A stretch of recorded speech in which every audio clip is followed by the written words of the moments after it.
મેથીના ગોટા ભજીયા બનાવીને તૈયાર કરીશું, જેમાં ના તો આપણે પાણીનો ઉપયોગ કરીશું ના લીંબુનો.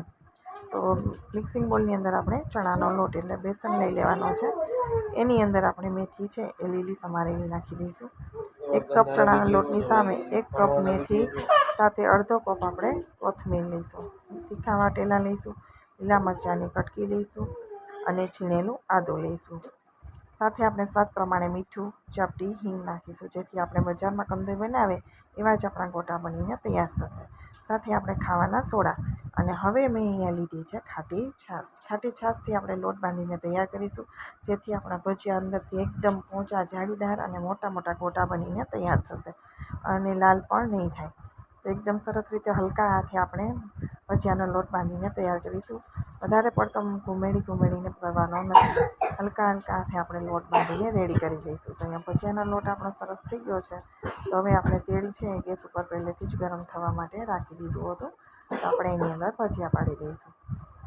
તો આ રીતે લોટ તમે બાંધશો ને તો તમારા ભજીયા ઉપરથી કવર નહીં થાય. નહીંતર ઘણી વખત તમે વધારે પડતો ઘૂમેડી લોટ બાંધો તો ઉપરથી કવર થઈ જાય અને અંદરથી કાચા હોય છે ભજીયા. પરંતુ આ રીતે હલકા હાથે બાંધવાથી એવું ક્યારેય નહીં થાય અને ભજીયા એકદમ મોટા મોટા બનીને તૈયાર થશે.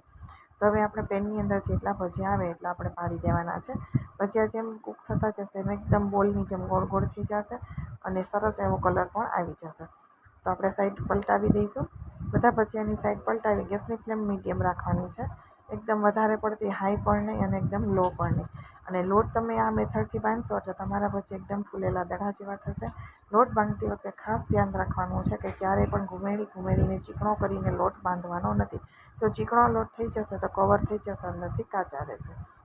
તો અહીંયા તમે જોઈ શકો છો એકદમ ફૂલીને દડા થઈ ગયા છે આપણા. એકદમ મસ્ત એવા ગોટા બનીને તૈયાર થઈ ગયા છે.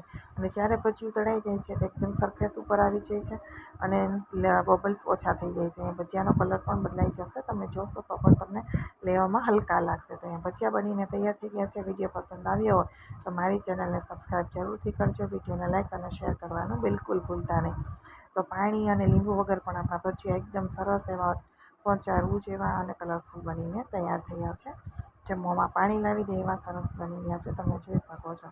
તો આ મેથડથી તમારે ભજીયા બનાવશો ને તો તમારા પણ સરસ ભજીયા બનશે ચોક્કસથી. અને તમે નવી રીત હોય તો બધાને જરૂરથી કહેજો, કોમેન્ટ બોક્સમાં જણાવજો. તો આપણે એકદમ સરસ અને કલરફુલ એવા મેથીના ગોટા બનીને તૈયાર થઈ ગયા છે. ફરી મળીશું આવા જ નવા વિડીયો સાથે. આવજો.